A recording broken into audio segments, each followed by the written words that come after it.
The stars looked different from the bridge of the New Sol. Captain Taman stood with his hands behind his back, watching the endless void through the main screen.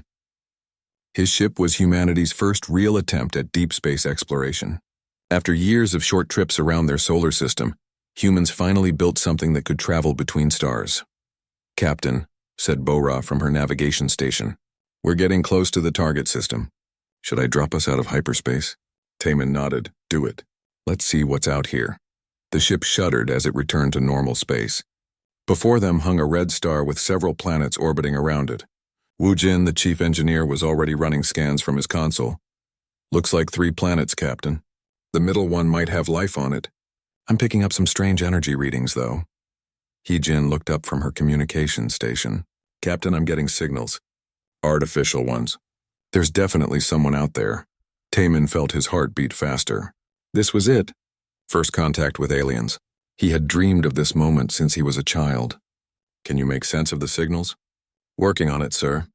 They're using a pattern I've never seen before, but our computers are trying to decode it." Far away, on a massive warship called the Destroyer of Worlds, Admiral Vextar was having a very different reaction to the human ship's arrival. He was a tall creature with 4 arms and skin like metal armor. His species, the Kelthani, had conquered dozens of worlds across this part of the galaxy. "Admiral," said his science officer, "we have detected a primitive vessel entering our territory. They appear to be from an unknown species." Vextar moved to look at the data on his screen. The human ship was tiny compared to his fleet. It had basic weapons and shields that any Kelthani child could build. "How pathetic. Where do they come from?" "A planet called Earth, Admiral. Our long-range scouts found it several cycles ago. The species there is very young. They only just learned to travel between stars." Dr. Zinmora, the fleet's expert on alien life, brought up more information. "The species calls itself human, Admiral. They are physically weak creatures. No natural armor, no claws, no poison. They live for less than 100 years. Their planet has only one government, which suggests they lack the proper warrior spirit." Vextar laughed, a sound like grinding metal. "And they dare to enter Kelthani space? This will be amusing. Signal the fleet. We will teach these humans their place in the galaxy." Back on the New Sol, Taman was trying to establish communication. He-Jin had managed to decode part of the alien transmissions, and the translation software was working overtime. "Captain, I think I can send them a message now." "What should I say?" "Keep it simple. Tell them we come in peace and want to talk." As He-Jin worked on the message, Young-Ho, one of the ship's marines, came onto the bridge. "Captain, my men are ready if you need us." "But I hope we won't." "So do I, Young-Ho. This is supposed to be a peaceful mission." So Min, the ship's doctor, was also on the bridge. She had insisted on being there for first contact. "Think about it, Captain. We're about to meet creatures from another world. This is the most important day in human history." Taman smiled at her excitement. "Let's hope they feel the same way." The message was sent. For several minutes there was no response. Then He-Jin's station lit up with incoming transmissions. "Captain, they're responding, but this doesn't look like a friendly message." Before anyone could react, alarms started blaring throughout the ship. The space around them lit up with weapons fire. Massive alien ships appeared out of nowhere, their guns already shooting. "Shields up," Taman shouted. "Evasive maneuvers." Bora worked frantically at her controls, trying to avoid the alien weapons. But the human ship was outgunned and outnumbered. The first hit knocked out their main engines. The second destroyed their weapons. "Hull breach on deck 3, Young-Ho reported. "We're losing atmosphere." "Somin, get to the medical bay. Treat the wounded," Taman ordered. "Wu-Jin, can you get the engines back online?" "Negative, Captain. They hit us right in the power core. We're dead in space." More alien ships surrounded them. Their hulls were black and covered in spikes. Weapons that could destroy planets pointed at the tiny human vessel. Admiral Vextar's voice came over the communication system. The translation was rough, but his meaning was clear. "Primitive creatures of Earth, you have entered Kelthani space without permission. Your vessel will be destroyed, and you will be taken as examples to your pathetic species." Taman grabbed the microphone. "We came here in peace. We meant no harm. There's no reason for violence. Peace?" Vextar's laugh echoed through the ship. "Weak species do not get to choose peace. They get to choose how quickly they surrender." The alien ships fired again, this time targeting the New Sol's life support systems. Emergency lights flickered on as the main power died. "Captain, Hee-jin said, her voice shaking. I can send one last message to Earth. The emergency transmitter still works. Do it. Tell them what happened here. As Hee-jin worked to send the message, Young-ho was helping evacuate the damaged sections of the ship. Many of his Marines were already dead. So Min was trying to save the wounded, but her medical bay was destroyed. The final message to Earth was simple. First contact with hostile aliens. Ship destroyed. They call themselves Kelthani. Warn Earth. They're coming. Kelthani soldiers in powered armor teleported onto the ship. They moved through the corridors, capturing the surviving humans. Taemin watched his crew being taken prisoner, knowing this was probably the end. But the message had been sent. On Earth, Defense Minister Kyung-soo received the transmission in his office. He read it 3 times before calling an emergency meeting. When he told the other leaders what had happened, the room went silent. So, said Fleet Admiral Jin-ae, they destroyed our ship and captured our people without even trying to talk. It appears so, Kyung-soo replied. An hour later, Earth received another message. This one came from Admiral Vextar himself. Humans of Earth, your vessel was destroyed for entering Kelthani territory.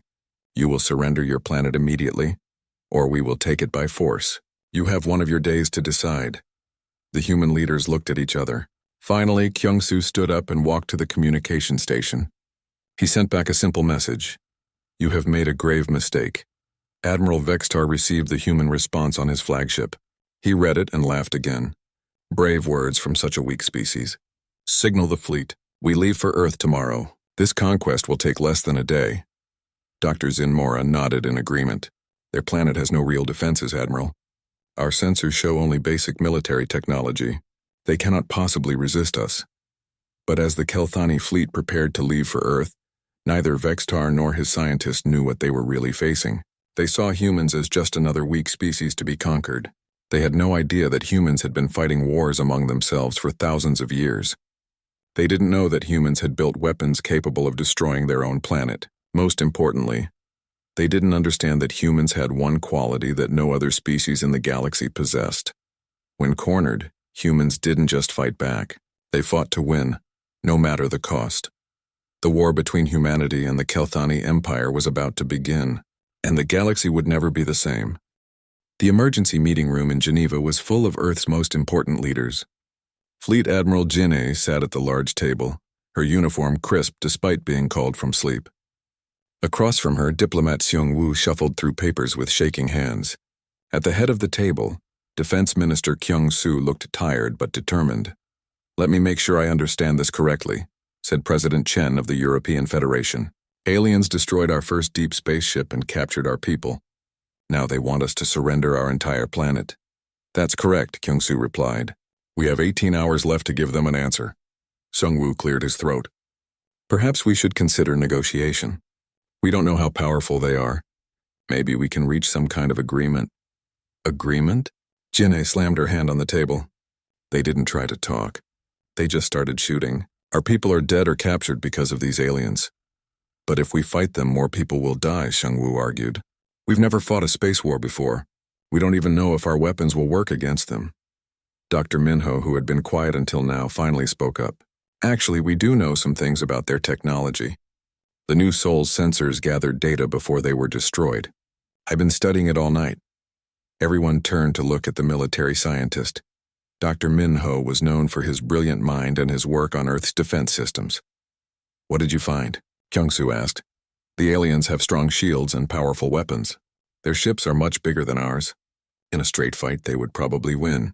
Minho paused. But they have weaknesses too. What kind of weaknesses?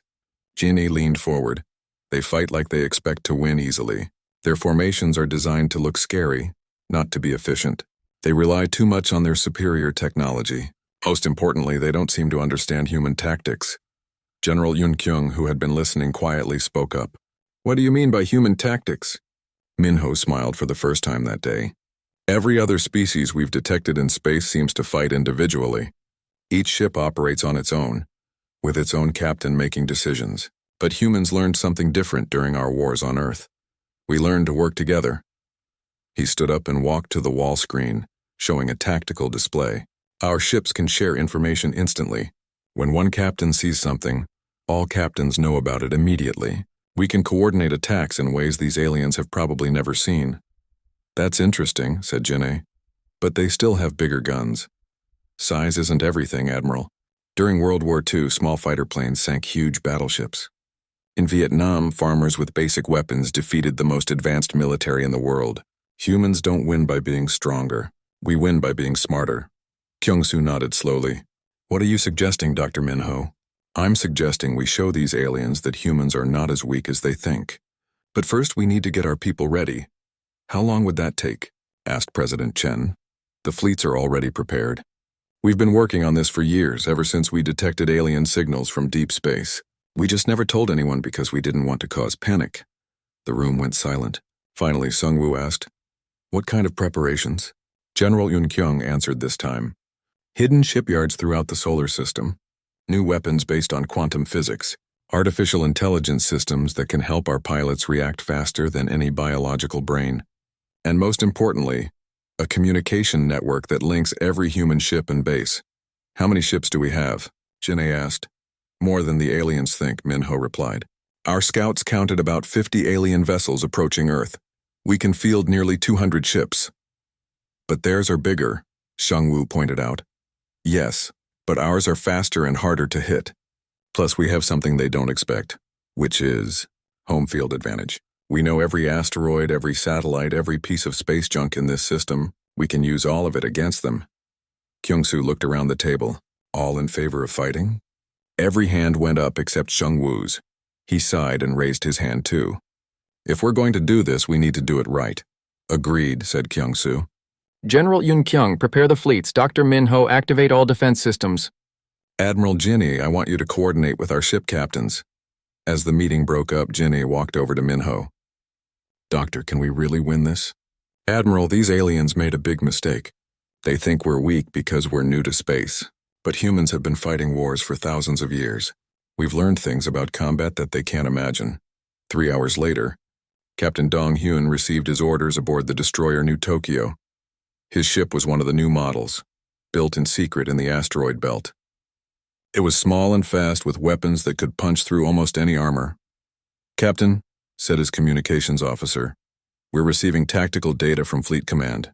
The alien ships will arrive in 15 hours. Good, signal the other ships in our group. We'll hit them as they enter the outer system." On the other side of Earth, Captain Yejin was preparing her own ship, the Sol Star. Her vessel was equipped with special stealth technology that made it nearly invisible to most sensors. "Ma'am," said her tactical officer, "intelligence reports the aliens use predictable patrol patterns. We should be able to get close without being detected." "Excellent. Load the new quantum torpedoes. Let's give these aliens a surprise they won't forget." Meanwhile, the alien fleet was approaching Earth's solar system. Admiral Vextar stood on his command bridge, confident in his upcoming victory. "Admiral," said his navigation officer, "we will arrive at the human planet in 14 of their hours." "Good. Have all ships prepare for immediate attack. We will destroy their military forces quickly, then demand surrender." Dr. Zinmora was studying the latest intelligence reports. "Admiral, our long-range scans show very few human ships. They appear to have a minimal space force." "Of course they do. A primitive species like this couldn't possibly have a real military." But Vextar was wrong. As his fleet approached Earth's outer planets, hidden sensors were already tracking their every move. The information was being sent instantly to every human ship and base in the solar system. Admiral Jin-A watched the tactical display from Earth's main command center. Red dots showed the alien fleet's position and course. Blue dots showed human ships moving to intercept them. "Admiral," said her aide, "Captain Dong-hyun reports his squadron is in position near Jupiter. Captain Yejin's stealth group is hiding in the asteroid belt." "Good. What about the defense platforms around Earth?" "All online and ready, ma'am. The orbital weapons are charged and waiting. And our ace in the hole? The AI coordination system is active. All ships are now linked together. When the shooting starts, our people will be able to react as one unit." Jinne smiled grimly. "Then let's show these aliens what humans can do when we're angry." The first human attack came as the alien fleet passed Jupiter. Captain Dong-hyun's ships appeared out of nowhere, their quantum weapons tearing through alien shields like paper. 3 large alien vessels were destroyed before they could even return fire. "What?" Admiral Vextar screamed as alarms rang throughout his ship. How is this possible? Where did they come from? Before his officers could answer, the second wave hit. Captain Yejin's stealth ship struck from the asteroid belt, their missiles finding weak points in alien armor that their computers had calculated in advance. Admiral, his tactical officer shouted. We've lost 8 ships. The humans are using weapons we've never seen before. Impossible. Their technology is primitive. But as more human ships appeared throughout the solar system, Vextar began to realize he had made a terrible mistake. These humans weren't weak. They were dangerous. News of the battle in Earth's solar system spread across the galaxy, faster than anyone expected. On the planet Taraki Prime, Ambassador Rathon was reading the latest intelligence reports with growing concern. His people, the Taraki Federation, had been watching the Kelthani Empire for decades, always worried about their aggressive expansion. Are you certain these reports are accurate? Rathon asked his aide. Yes, Ambassador. Multiple sources confirm it. The humans destroyed 15 Kelthani warships in their first battle. Admiral Vextar was forced to retreat to regroup. Rathon's 6 eyes blinked in sequence, a sign of deep thought among his species. 15 ships? The Kelthani fleet was supposed to be unbeatable. What kind of weapons do these humans have? That's what concerns our military analysts, sir. The humans appeared to coordinate their attacks perfectly. No species has ever been able to do that before.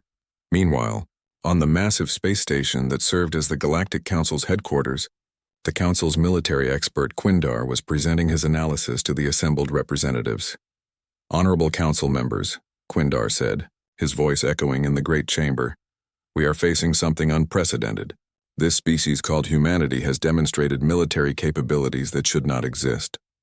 Council leader Zendorian, an ancient being whose species had seen the rise and fall of dozens of civilizations, leaned forward in his chair. Explain what you mean, Analyst Quindar.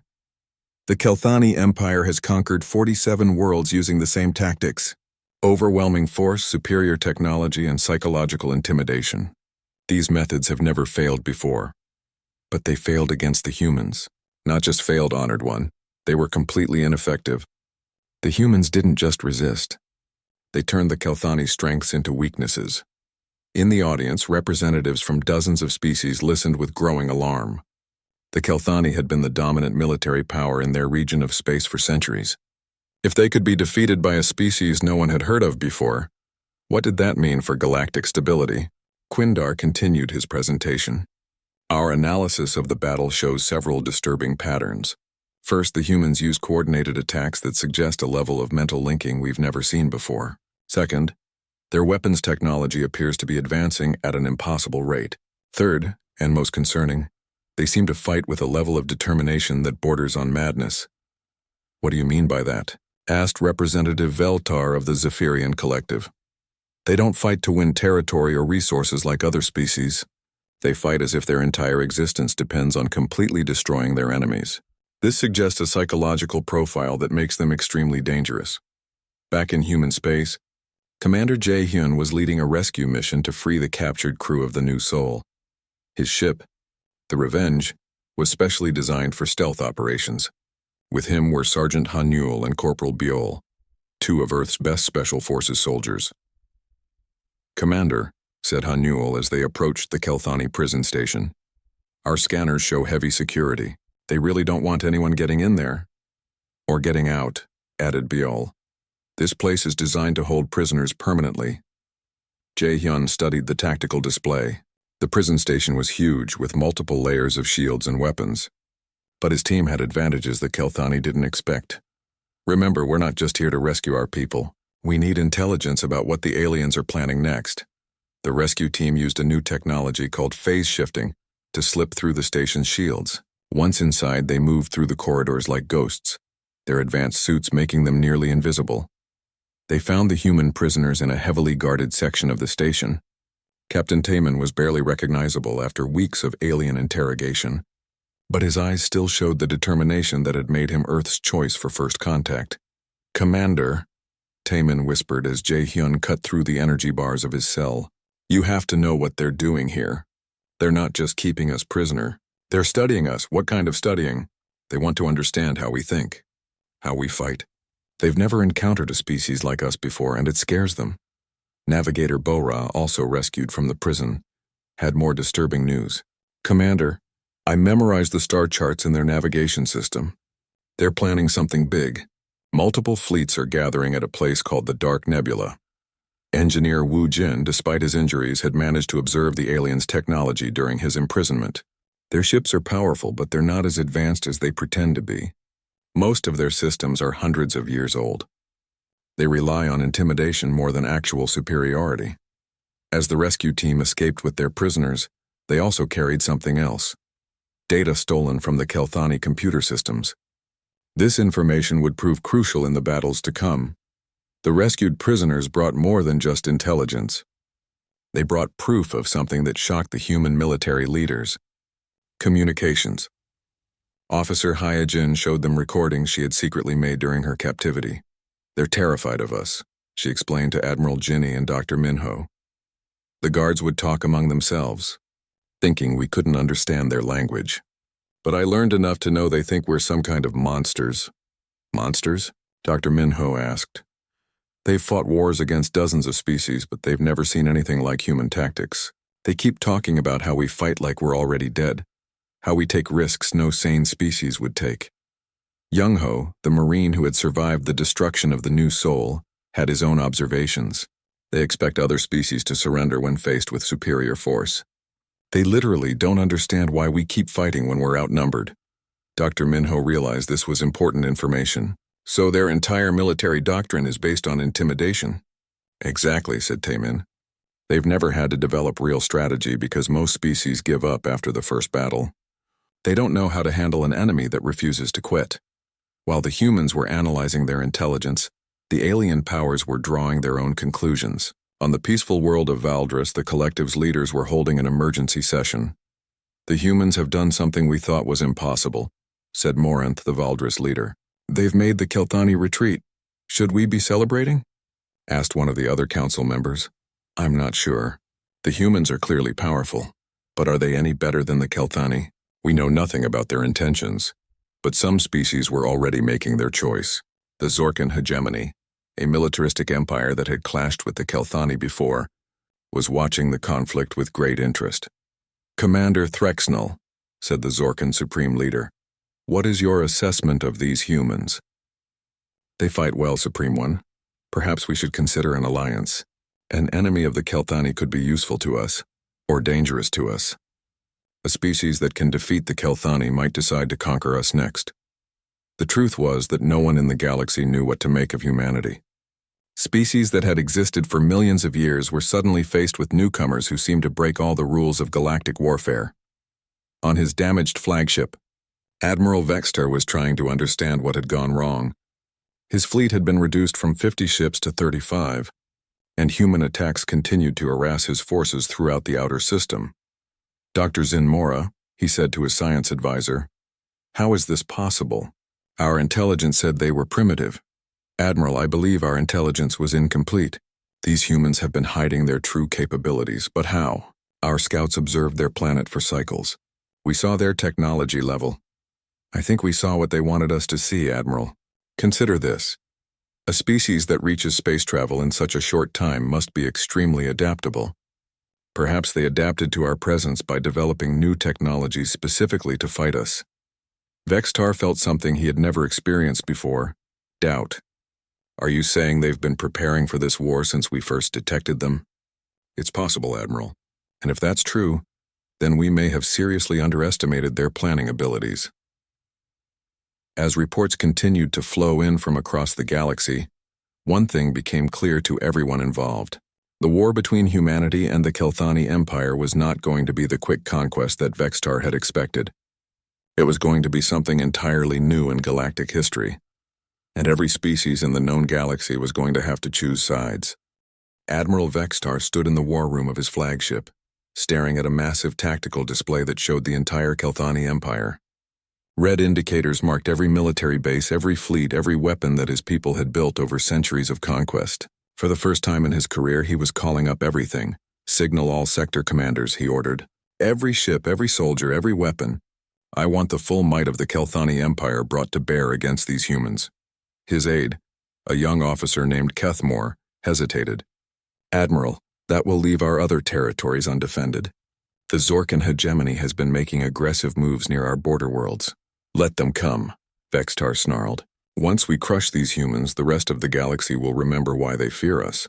No primitive species will ever again dare to resist the Kelthani Empire.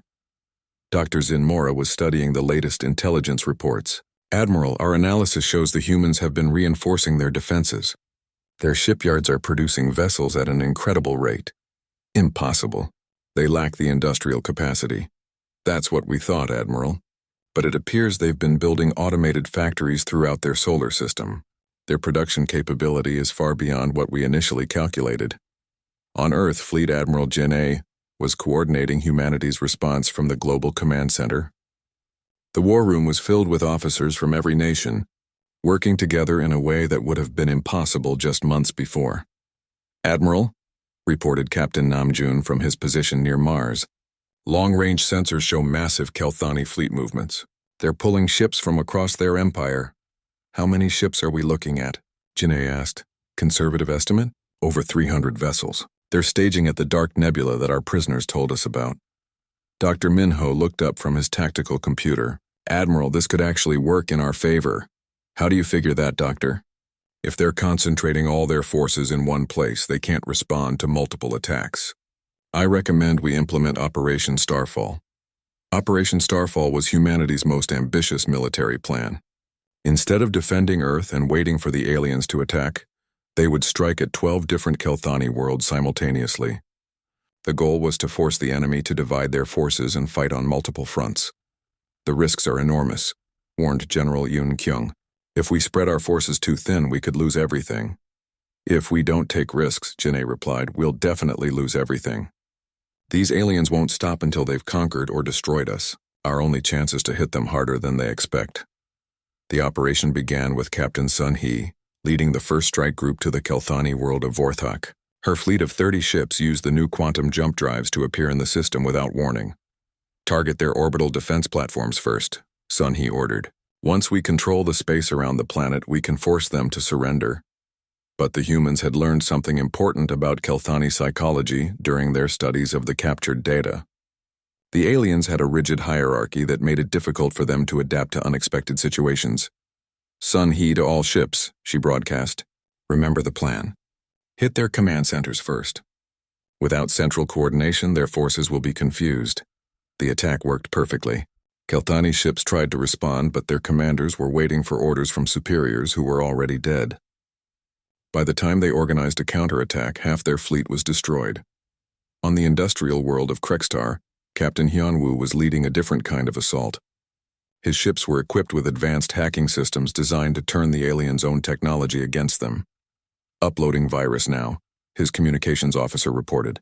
Their computer networks are more primitive than we expected. Within minutes, the Kelthani's own defense satellites were firing on their ships. Factory complexes shut down. Power grids failed across the planet. This is incredible, Hyunwoo said, watching the chaos on his screen. Their entire civilization is networked together, but they have almost no security protocols. Makes sense, replied his tactical officer. They've never fought an enemy that could hack their systems. They didn't know they needed to protect against it. The most devastating attack came at the Kelthani Military Academy world of Thexron. Captain Namjoon led this assault personally, using captured Kelthani communication codes to send false orders throughout their fleet. Attention Kelthani forces, Namjoon broadcast, using a perfect imitation of Admiral Vexitar's voice. All ships are to power down weapons and prepare for inspection. This is a drill to test our readiness. The young Kelthani officers, trained to obey orders without question, followed the instructions. By the time they realized the deception, human ships were already among them. But the humans' most powerful weapon wasn't their technology or their tactics. It was their willingness to do whatever it took to win. Dr. Minho had prepared a psychological weapon that would shake the Kelthani Empire to its core, using captured communication networks. Every Kelthani citizen in the Empire simultaneously received the same message. It began with detailed tactical analyses of their defeats, showing exactly how human forces had outmaneuvered supposedly superior alien fleets. Then came the truly terrifying part, historical footage of human warfare. Battles from World War II, where humans fought to the death rather than surrender. Videos from Vietnam, where farmers defeated a superpower through determination and clever tactics. Images from 100 other conflicts that showed one undeniable truth about humanity: they never gave up. The message ended with a simple statement: this is what you are fighting. This is what we have always been. This is what we will always be. The effect on Kelthani morale was devastating.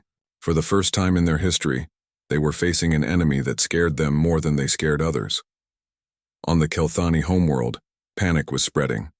Citizens who had grown up believing their military was invincible were watching their fleets be destroyed by aliens they had never heard of. How is this possible? Demanded the Kelthani High Council. Our forces are the strongest in the galaxy. Admiral Vexitar, attending the emergency session via hologram from his flagship, had no good answers. The humans fight unlike any species we have encountered. They use tactics that should not work yet somehow do. Then adapt, shouted Counselor Zexthon. Learn their methods and defeat them. We are trying, Counselor, but every time we think we understand their strategy, they change it. They appear to be learning and adapting faster than we can respond.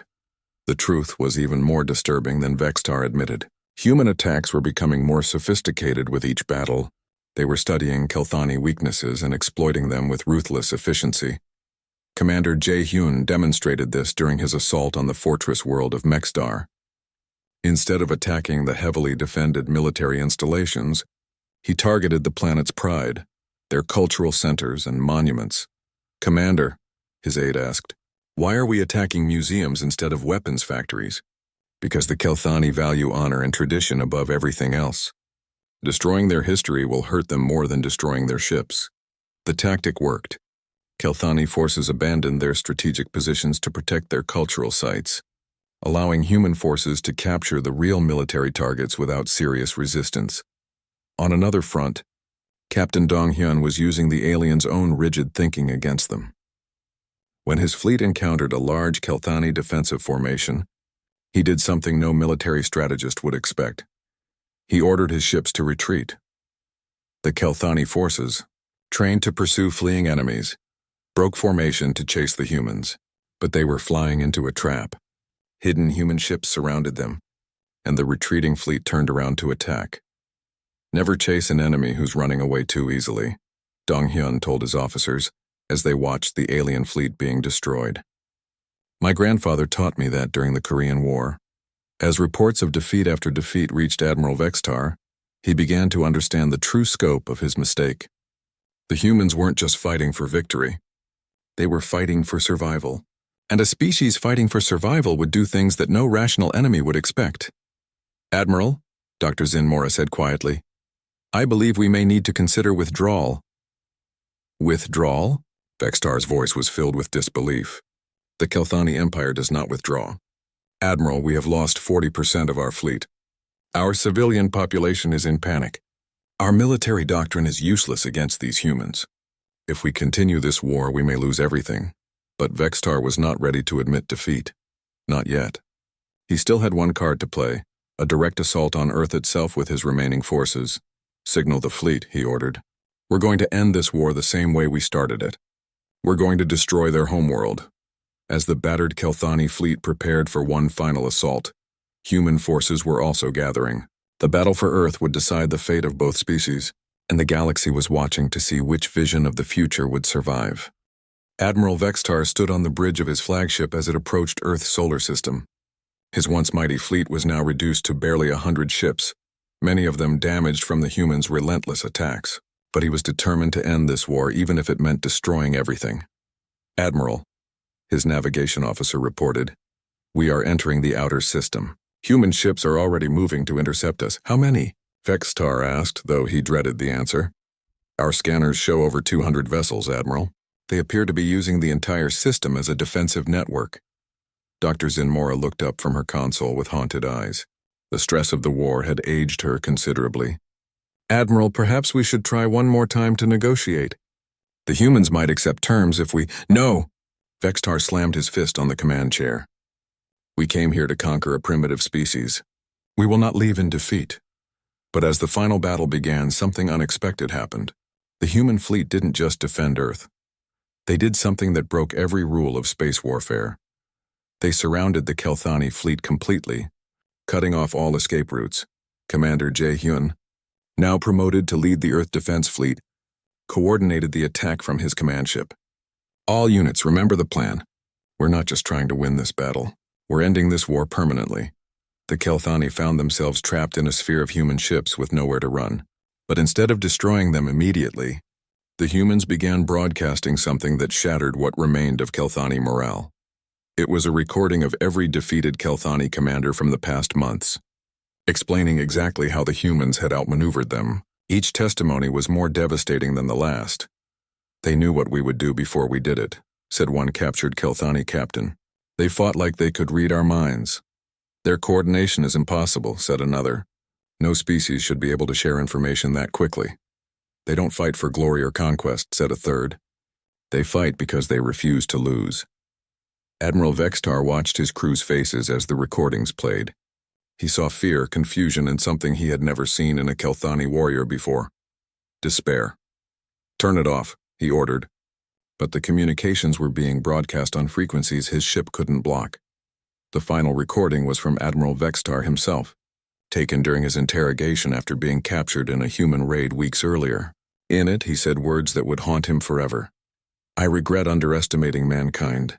Their strength cannot be denied. As his own voice echoed through his ship, Vextar felt something break inside him. The weight of all his failures, all the lives lost because of his arrogance, crushed down on him. Admiral, his communications officer said quietly, the humans are requesting that we surrender. Vextar looked around his bridge. His officers were staring at him, waiting for orders. But for the first time in his career, he had no idea what to do. Admiral, the officer repeated, slowly with hands that shook slightly. Vextar reached for the communication controls. He opened a channel to the human fleet. This is Admiral Vextar of the Kelthani Empire, he said, his voice barely above a whisper. We surrender. The response came from Admiral Ginny herself, speaking from Earth's command center. Admiral Vextar, you will order all Kelthani forces to stand down immediately. Your surviving ships will be escorted to secure locations where your crews will be treated according to the laws of war. And then, Vextar asked, then we talk. It's time this galaxy learned a better way to solve its problems. 3 days later, representatives from across the galaxy gathered on a neutral space station for emergency peace talks. The war between humanity and the Kelthani Empire had shocked every civilization in known space. Ambassador Seok Jin led the human delegation, supported by military advisors Jung Min and Su Young. Across the negotiating table sat what remained of the Kelthani leadership, with Admiral Vextar among them. But the most important attendees were the representatives from the Galactic Council. Council leader Zendorian had personally come to meet the species that had changed everything. Humans of Earth, Zendorian began.